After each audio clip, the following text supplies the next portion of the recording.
My debate topic is year-round schooling.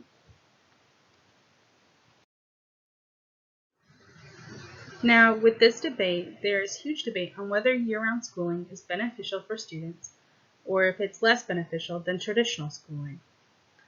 According to C. Clark's article from National Journal states, 10% of public school students attend year-round schools.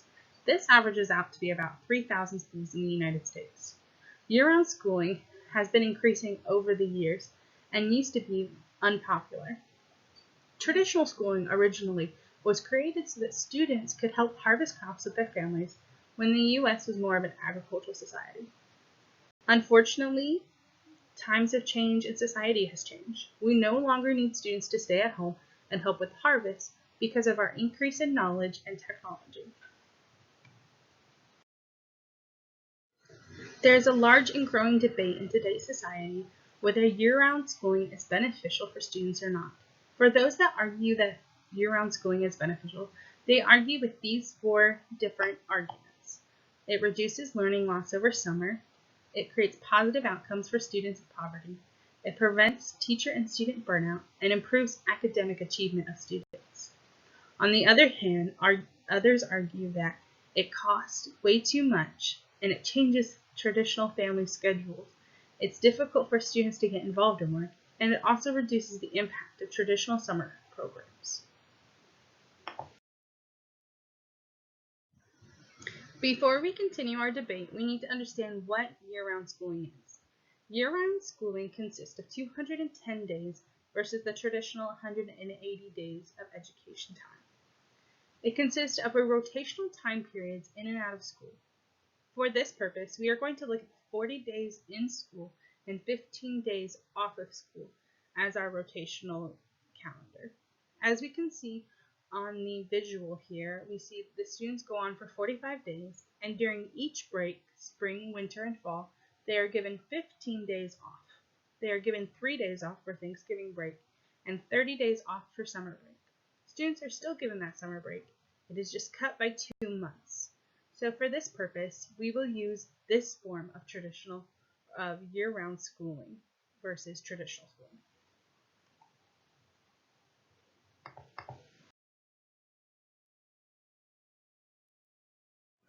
I believe there are many positive attributes to year-round schooling, including it reduces the gradually growing summer learning loss of students, it prevents teacher and student burnout, it has positive outcomes for student in poverty, and teacher enhancement of creativity. We will look at all of these different reasonings and arguments in order to best convince that year-round schooling is the best.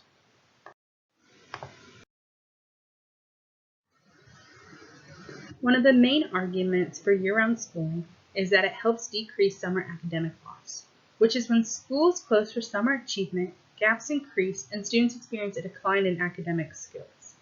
Our disadvantaged students lose 20% more of their learning gains in the summer months, according to the Year-Round Schools written by Jay Barton. We're going to take a look at 2 of our schools that implemented the year-round calendar. In their calendar, they included 9 weeks of school and 2 weeks off of school for each 4 quarters. They also included an 8-week summer. As they can see, Principal Rick Loy stated that kids feel less grounded and teachers feel more effective and energized after the implementation of year-round schooling. By implementing reforms in how teachers use their instruction, they found that students, especially those from low-income families, have been able to show marked improvements in their district assessments, tests, and state assessments. By implementing the year-round schooling, students' achievements increased and were highly better. Even though their poverty rate is at 90%, they still achieved high achievement in state assessment tests, which were increasingly better than the traditional years before the traditional calendar. The second argument for year-round schooling is that it prevents teacher and student burnout. So oftentimes teachers and students may get overwhelmed because of long periods of time being in the school and in the classroom with the same students and the same teacher consistently. According to the Year-Round Schooling, How It Affects Students article by M. Lynch stated, a balanced year-round calendar provides a logical pacing of instruction. followed by regular breaks. Refreshed by these breaks, teachers and students often return ready to work and more relaxed. So, as you can see from this teacher's experience, students are much more relaxed when they're coming into the classroom after these frequent breaks, because these frequent breaks allow students to decrease their stress levels. So now, easily refreshed from these mini breaks, students are able to focus more thoroughly and perform more academically better in the classroom. Kids seem more interested in school without the stop and go routine of traditional academic calendars as well.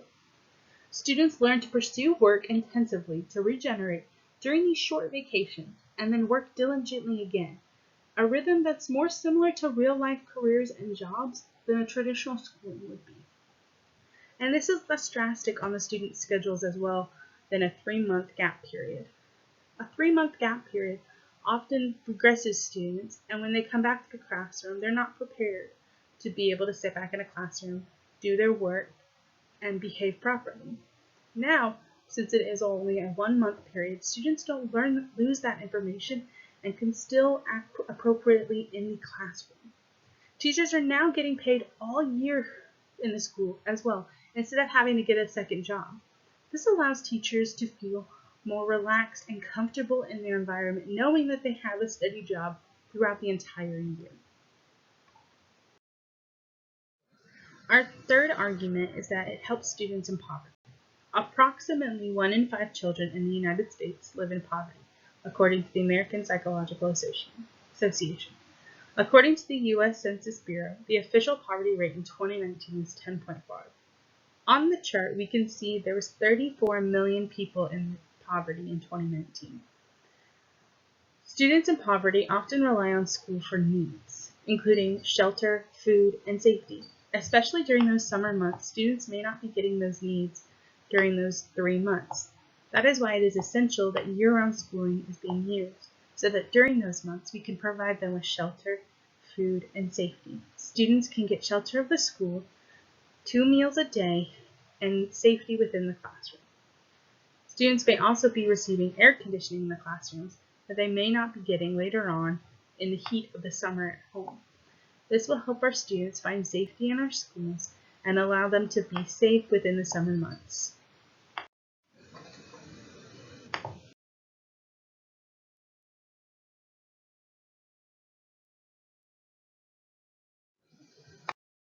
The fourth argument is that year-round schooling allows teacher creativity to be enhanced. Teachers now have breaks within the school and time that allows them to create better planned lessons, time for them to work collaboratively with other teachers, and time to have reflection on their work. Teachers may also attend professional development sessions during a day or two during each of the 2 or 3 weeks breaks. This allows teachers to enhance their knowledge in order to better educate our students and themselves. It also allows for more time to develop and create new ideas and perspectives.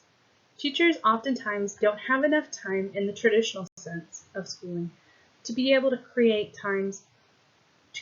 lesson plans. They often only have the weekends or the ends of the days. Now, teachers have weeks to come up with huge creative ideas to help their students learn better in their classrooms.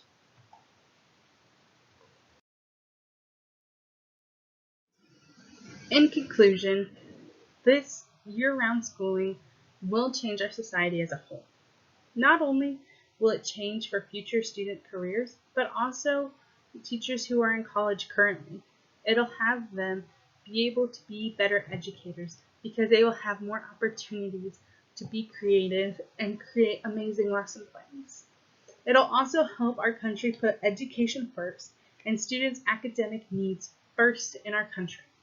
It'll also help with students in poverty by providing food, shelter, and safety in the summer months. Now, there are so many cons as well, but in this situation, the pros hugely outweigh our cons. Year-round schooling provides optimal learning opportunities, teacher enhancements, and the prevention of burnouts. It also provides opportunities for our students in poverty. Year-round schooling is overall best, and that is why we concluded that year-round schooling is the best option for many of our schools in our communities and in our states.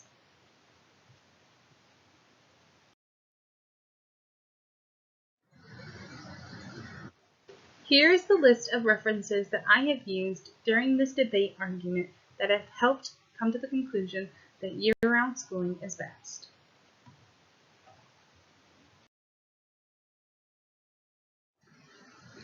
Thank you for listening.